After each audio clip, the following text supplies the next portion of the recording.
Narayanam Raghunatham Vitam Tam Sajivam Sadvaitam Savadutam Parajana Sahitam Sri Krishna Chaitanya Devam Sri Radha Krishna Padam Sahagana Lalita Sri Vishakanvitam Scha Hey Krishna Karuna Sindhu Dina Bandhu Jagatpate Gopesha Gopika Kanta Radha Kanta Namostute Tapta Kanchana Gaurangi Radhe Vrindavanishwari Vrishabhanu Sute Devi Pranamami Hari Priye Vanshakalpatarubhyascha Kripa Sindhubhyevacha Patitanam Pavanebhyo Vaishnavebhyo Namo Namaha Jai Sri Krishna Chaitanya Prabhu Nityananda Shri Advaita Gadadhara Shri Vasadi Gaura Bhakta Vrinda Hare Krishna Krishna Krishna Hare Hare Hare Rama Rama Rama Hare Hare Hare Krishna Krishna Krishna Hare Hare Hare Rama Rama Rama Hare Hare Hare Krishna Krishna Krishna Hare Hare Hare Rama Rama Rama Hare Hare Srila Prabhupada Ki Jai Vaishnav Sangha Ki Jai Hare Krishna. Hare Krishna. Okay, yeah, so everyone's in Scunthorpe. Sunny Scunny. We used to do a lot of book distribution in Sunny Scunny. So yeah, we're going to speak a little bit about the principle of building foundations. I think it was probably around about 2012.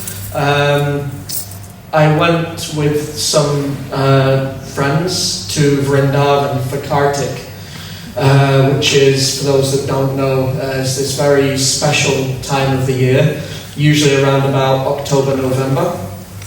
And it's a time of year which is really dedicated to deepening our meditation on Krishna. We have this principle of sadhana. Sadhana means to do activities in a regulated way to absorb our mind in Krishna consciousness. And there's different types of sadhanas. So there are sadhanas that we do every day. Ideally, we're going to speak a little bit about this, but in an ideal world, we would do these sadhanas every day, such as chanting Hare Krishna, reading the Srimad Bhagavatam, bowing down and paying our respects to Krishna. These are things that we can do every day. And then we have sadhanas which are a little less frequent, such as Ekadashi. So according to the cycle of the moon, this day Ekadashi comes up basically once every 2 weeks, and that's a day for dedication, deep dedication on Krishna. So we have daily sadhana, fortnightly sadhana, and then we have sadhanas that come up maybe once or twice a year, such as special appearance days. So for example, Janmashtami, the appearance day of Krishna, the appearance of Lord Chaitanya, the appearance of the Guru, the appearance of Lord Ram, which was just last week, the appearance of Lord Nrsingadev, which is in just around about 3 or 4 weeks. So these are like yearly sadhanas. And then, depending on how fortunate we are, there are other sadhanas which might be once a year, or they may only be a few times in a lifetime. They may even only be once or twice in a lifetime. And that would be like visiting the Holy Dham, visiting places like Vrindavan, Jagannath Puri, Sri Dham Mayapur, going and becoming very, very deeply absorbed in the pastime and the holy places connected with Krishna's pastimes. So this principle of Kartik is a yearly sadhana. It's once a year, lasts for a month. During that time, devotees take vows to deepen their absorption in Krishna consciousness. If they are, for example, if usually they're chanting 16 rounds on Japamala every day, then they might make a commitment to chant 20 rounds or 32 rounds or even 64 rounds in a day. They may make a vow to study certain books. They may dedicate the whole month of Kartik to deeply studying the Bhagavad Gita, the Srimad Bhagavatam, other sacred books. They may do certain pujas. So if we do a daily puja, if we worship Krishna in our home, then we might increase that puja or deepen the absorption and the meditation in that puja. We might make a vow to chant certain prayers every day for the pleasure of our Lord. So in this way we take these vows and we make this commitment. So back in 2012 we were in Vrindavan during Kartik, and on one of the days we were going to circumambulate Govardhan Hill. So I'm sure most of you are familiar that in Vrindavan we know the story of Krishna at the age of 7 years old, to protect his devotees. With the little finger of his left hand, he lifted this huge mountain, Govardhan Hill, up into the air to protect his devotees from the devastating rainfall sent by Indra. And the devotees, they all came underneath Govardhan Hill and became beautifully absorbed in meditating on Krishna 24 hours a day for 7 days. Everyone was just gazing at Krishna, meditating on Krishna, enjoying being in the presence of Krishna. So when we go to Vrindavan, one of the very wonderful things to do is to circumambulate Govardhan Hill. Walk all the way around Govardhan Hill. How many kilometers is it? It's 21. 21 kilometers. It's about 14 miles. Yeah. So 21 kilometers. If you can do it barefoot, it's good too. When I did it last time, there were about 50 of us, and I came in number 50, significantly behind number 49. We came in around about half an hour later than wherever number 49 came in. It was very, very difficult for me. It was physically very, anyway, I hope it was purification that I got. It was a very, very austere experience, but I look back on it very, very fondly. I look back on the experience very fondly. And before we set out on the parikrama, we went to the house of one wonderful devotee, a disciple of Srila Prabhupada. Some of you may know His Holiness Bhaktibhringa Govinda Swami Maharaj, really wonderful devotee. And he was there with another disciple of Srila Prabhupada, Giriraj Swami.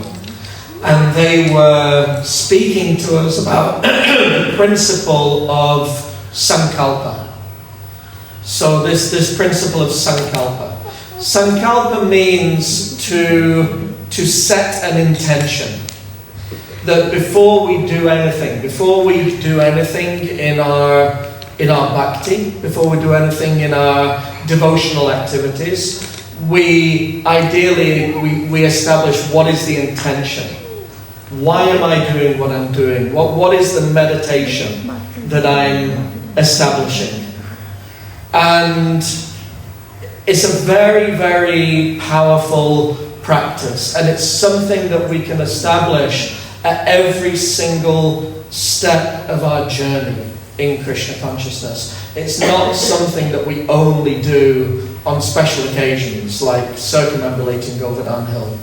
But Maharaj was encouraging us, establish, what blessing is it that we want from Krishna? We're going to perform this austerity for the pleasure of Krishna. What is it that we want to get from that? What is it that we're asking of Krishna? What is the blessing that we hope to achieve? And he encouraged us, think about it for a few moments, meditate on it, establish it within the heart. And then as you're performing that devotional activity of circumambulation, recall that meditation, pray for that blessing, meditate on that blessing. And this is something which, like we say, this is a principle that we can maintain at every moment of our life. In the Sri Ishopanishad, this is mantra 8, mantra 8 of the Sri Ishopanishad. I'm not going to embarrass myself by trying to read the Sanskrit, but the translation is, such a person must factually know the greatest of all, the personality of Godhead, who is unembodied, omniscient, beyond reproach, without veins, pure and uncontaminated, the self-sufficient philosopher, who has been fulfilling everyone's desire since time immemorial. In the Bhagavad Gita, Krishna says, I am in everyone's heart as the super soul, directing the wanderings of all living entities. So Krishna is there in the heart, directing our wanderings and fulfilling our desire. So keeping that in mind, we should be very thoughtful that what is my desire? If Krishna is going to fulfill every desire, then we've got to be really, really careful. What is my desire? What desire am I cultivating? What desire am I meditating upon? When I'm chanting Hare Krishna, what is my meditation? I know we're supposed to just listen to the sound of the mantra, but I'm sure I'm not the only one whose mind sometimes wanders a little while he's chanting. So where does it wander? Does it wander to Krishna? Does it wander to the desire to serve Krishna? The desire to please with Krishna? The desire to be with Krishna? The desire to serve and to please and to be with Krishna's devotees? Or does it wander to, when am I going to get a pay rise? How am I going to do in my exams? I need a new car. And in one sense, to ask Krishna for these things is not a terrible thing, because it means we're depending on Krishna. It's not a bad thing, because we have to live in this world. We have to live in this world, we have to function in this world, and there are things we need to achieve in this world. So for a devotee to depend upon Krishna for those things is not a bad thing. But there's a time and a place for meditating upon and praying to Krishna and asking Krishna for help with the things that we need to achieve with our worldly goals and our worldly desires. But there's also a time and a place for establishing the long-term goal. What is the long-term goal of a devotee of Krishna? Hands up if you've attended a full morning program at a temple anywhere in the world. From 4 o'clock till 7 o'clock. Oh, we're doing some Be a Monk weekends. We need you all to sign up and come and stay at the temple for a whole weekend and come at 4 o'clock in the morning. So we do, part of the morning program that we do in the temple, we start the day with prayers, glorifying and meditating upon the Guru.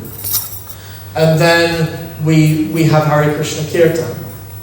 And then we offer prayers to Lord Nrsingadev, asking for his blessings and his protection. And then we pray to Tulsi Devi, asking for her blessings.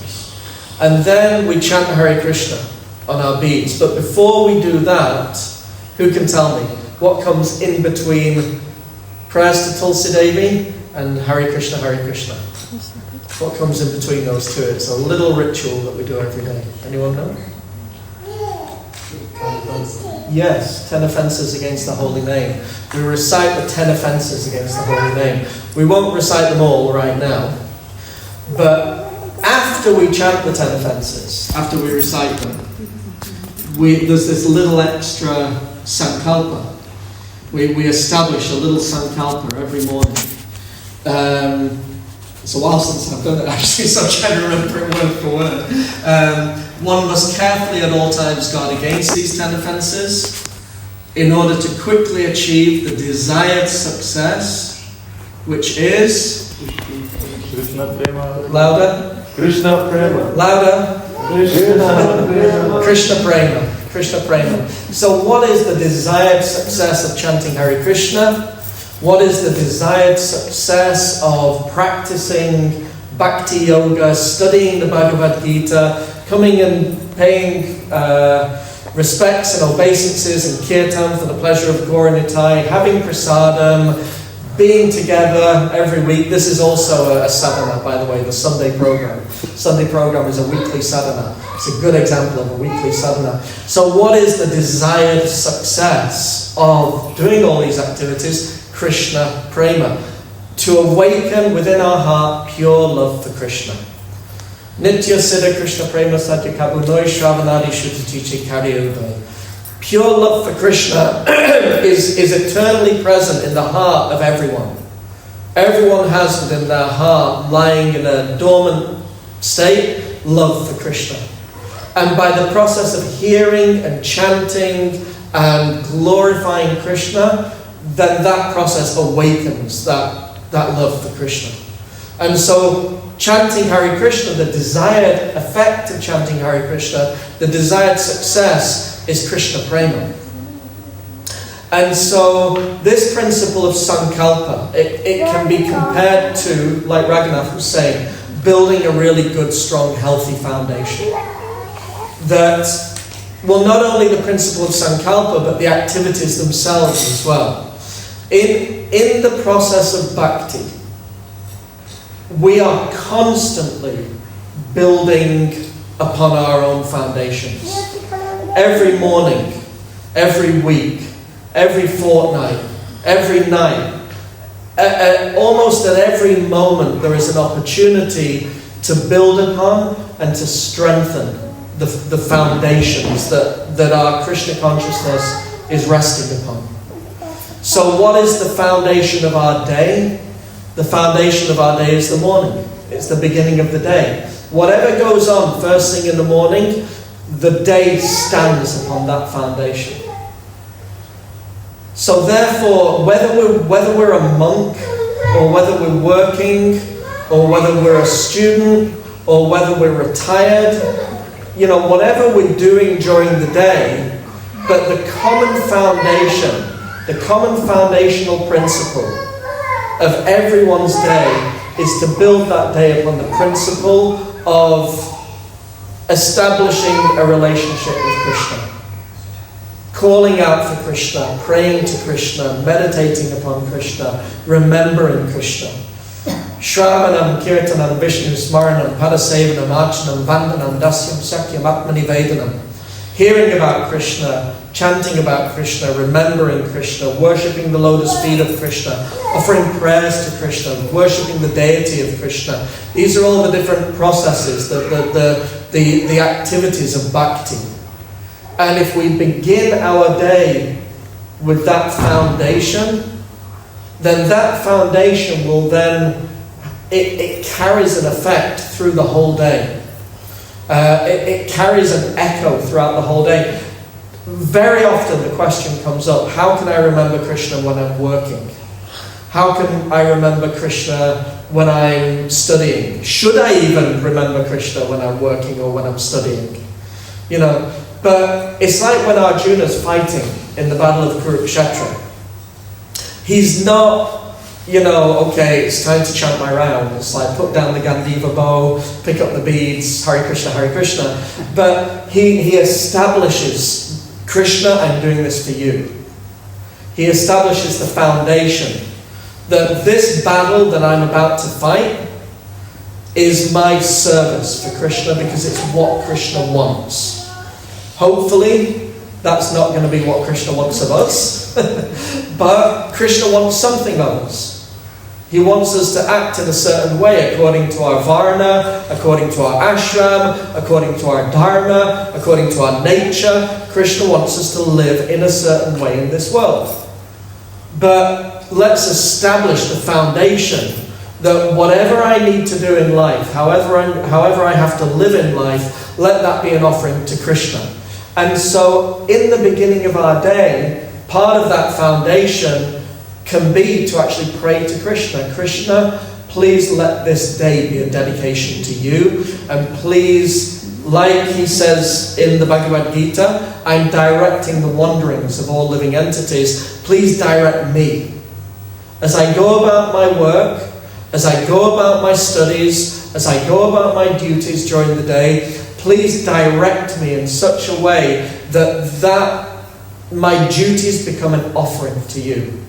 Somehow or other, please guide me, please direct me, that my day becomes an offering to you. And in this way, our morning meditation becomes the foundation that our whole day is resting upon. It becomes the sankalpa, the intention that our whole day is resting upon. And then when we finish the day, we can then build the foundation for the next day. Before we take rest at night, we used to say this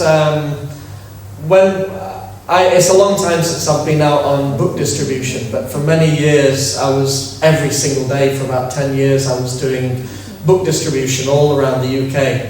And we used to have this principle that we lived by, that the next day begins the minute you put your books in the bag, zip it up, and get into the car. At that point, the next day is beginning. You're building the foundation for the next day. You're building the momentum for the next day. You're building the intention for the next day. So our day can begin the night before. We take rest. Krishna, please let me rest well so that my body can wake up refreshed. Please let me wake up tomorrow morning with enthusiasm to meditate upon you, to remember you, to serve you. Before we go to sleep at night, read something about Krishna. Srila Prabhupada used to say that we should read philosophy in the morning and Leela at night time. Read pastimes at night time and read Krishna's philosophy in the morning. And he said if you do that every day, then at night you'll dream of Krishna. He said if you spend the whole day remembering Krishna, then at night you'll dream of Krishna. So, before going to bed, we're building the foundation. We're establishing the sankalpa, the intention, the foundation that we're going to wake up upon the next morning. And in this way, whether it's our morning, whether it's our evening, whether it's the Sunday program, like what we're doing now is we're building the foundation for next week. This is the foundation for Monday morning. Does anyone ever get the Monday morning blues? Anyone ever feel that? Oh God, it's Monday. So, this is the perfect remedy for the Monday morning blues. If anyone ever feels like I hate it, what is it? Garfield the cat, his motto is I hate Mondays. So if you feel like Garfield, I don't know if anyone even knows who Garfield is, but anyway, Garfield's this cartoon cat that's addicted to lasagna, so we need to teach him how to make nice vegetarian lasagna. But Garfield hates Mondays, and a lot of people hate Mondays. It's like we wake up thinking, I just wish it was the weekend all the time. But this is the foundation for the week. This is the foundation. Singing, dancing, chanting, being with devotees, hearing about Krishna, having the chance to ask and talk about Krishna, having nice prasadam. It's the foundation that the whole week's going to rest upon. And it's the vibration that will create an echo that will carry through the whole week. One of our friends, Chaitanya Vallabha, he's a temple president in Newcastle. He's the same devotee who we went to Vrindavan with Kartik that year. And he was giving a talk all about the principle of Sankirtan. And he made this wonderful point. He said that the chanting of the holy name is the original echo of the spiritual world. So the sound vibration of the spiritual world is carried through the vibration of the Sankirtan movement. So the chanting and the Sankirtan that we're performing is this original echo, this original vibration of the spiritual world.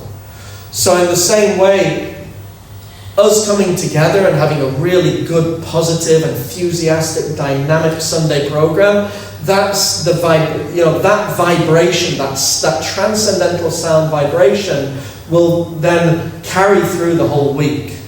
And it will carry us through the whole week. So this is the foundation of our week. Ekadashi is another opportunity to build a strong foundation.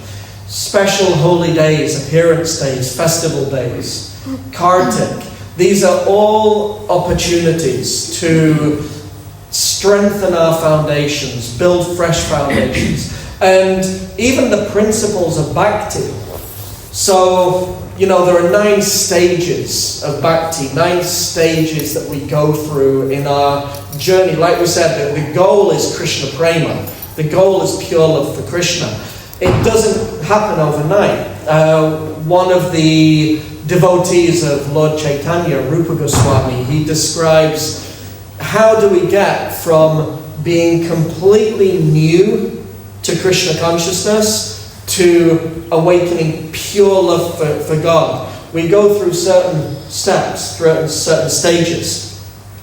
And the very first stage, the foundational stage, is Shraddha, faith.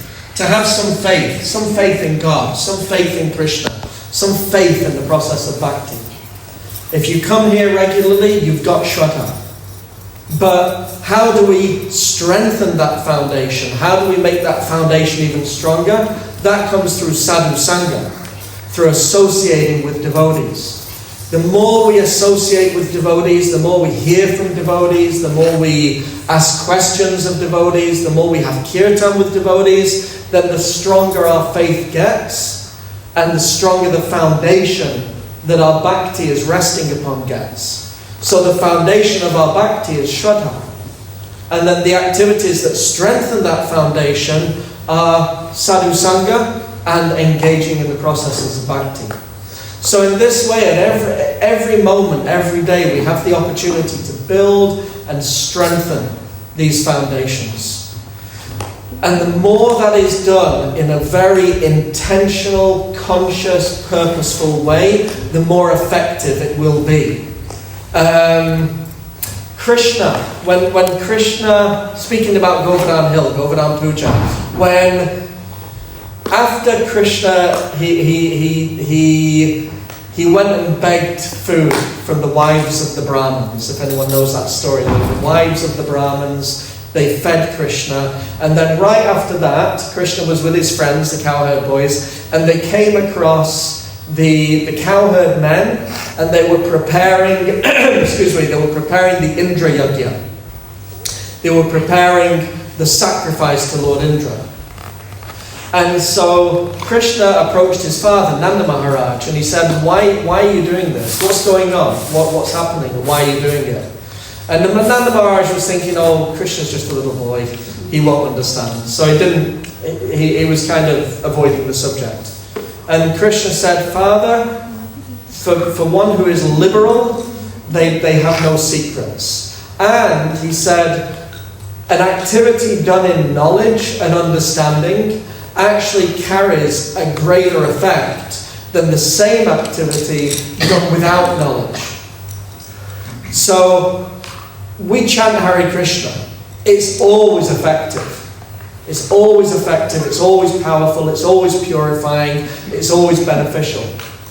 But if we chant Hare Krishna knowing why we're chanting Hare Krishna, if we chant Hare Krishna with a purposeful, conscious intent, this is why I'm chanting Hare Krishna, this is why I'm approaching Krishna, this is why I want to serve Krishna in this way. The more our activities are performed with intention and purpose and consciousness, the more effective those activities are. It's a little bit like, we're going to have prasadam in a little while. Now, I'm not condemning anyone, but very often what happens when we take prasadam is, how's everything going, how's work, how's life? And that's fine, that's good, because prasadam is also always purifying.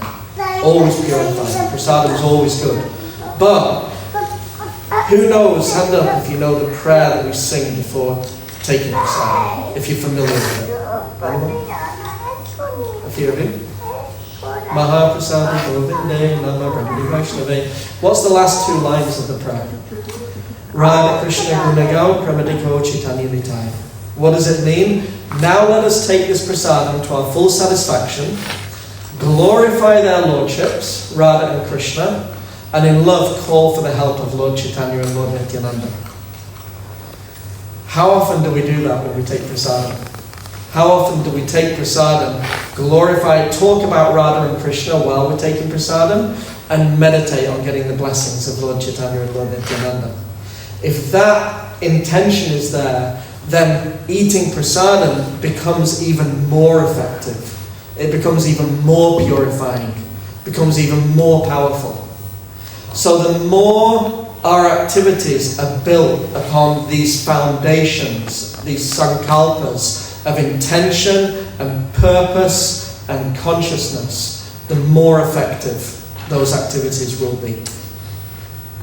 So I'm going to stop there. It's coming up for 5 o'clock. I'm going to put one on the head. Any comments, reflections, questions, realizations that anyone would like to share?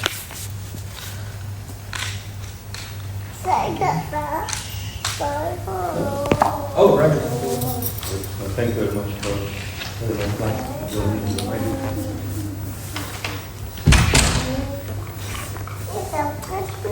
We're doing a lot of activities that seem to be kind of the same, so Hare Krishna mantra is kind of the same, and certain Sunday program we come every Sunday, and etc. It can be like exciting, but we will not be speaking about this very advanced platform. You mentioned some beginning stages, and then more advanced stages when you kind of just relishing everything is just a nectar. But until you reach that stage, after initial excitement and maybe some a bit monotony, so how to bring kind of life, back to, that inspiration and enthusiasm after maybe you practice for a while and you haven't reached the stage that everything is just like nectar, to revive that inspiration, enthusiasm, and consciousness. I mean, my answer to that, and I always try to preface this with the principle that very often when we ask a question, we're looking for the answer to the question. And my experience in Krishna consciousness is there's no such thing as the answer. There's an answer, according to whoever's giving the answer.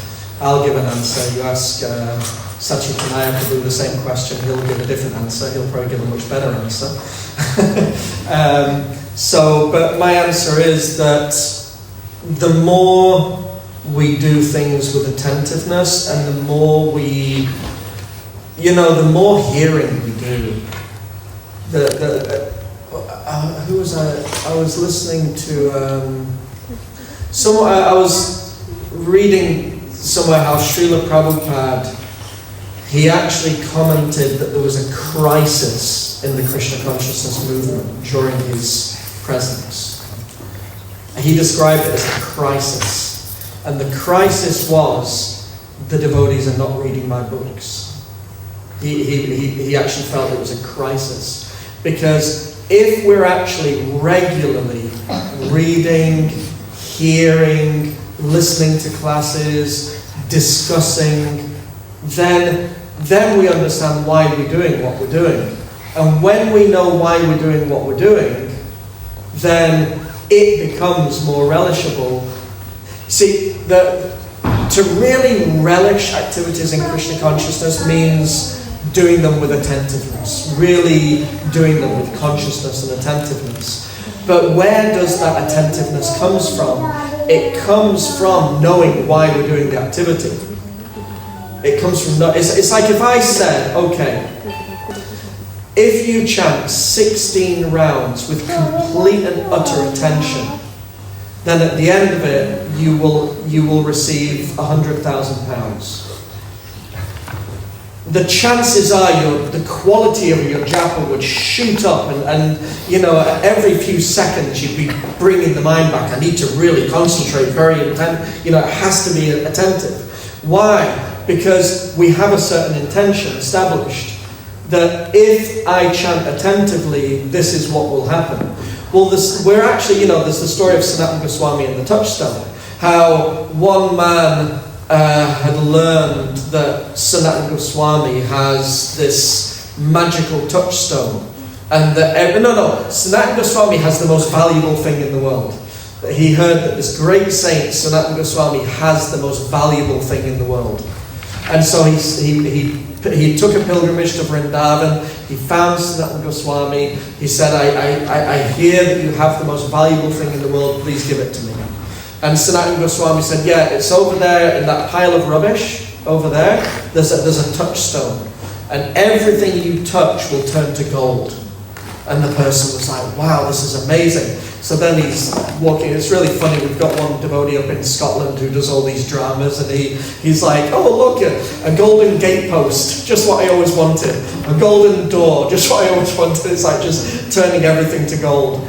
And then he was thinking, wait a minute, why would he keep the most valuable thing in the world on a rubbish pile? He must have something even more valuable. So then he went back and he said, I think you've tricked me. I think you have something even more valuable than this. And Sanatana Goswami said, yes, you're more intelligent than you look. He said, I'll give you something even more valuable, but first you have to take the touchstone, you have to throw it into the river Yamuna. That took a lot of effort to just throw it away, but eventually he mustered the faith and he threw it away into the river Yamuna. And then Sanatana Goswami said, so now listen very attentively, I'm going to give you the most valuable thing in the world. Open your ears and repeat after me.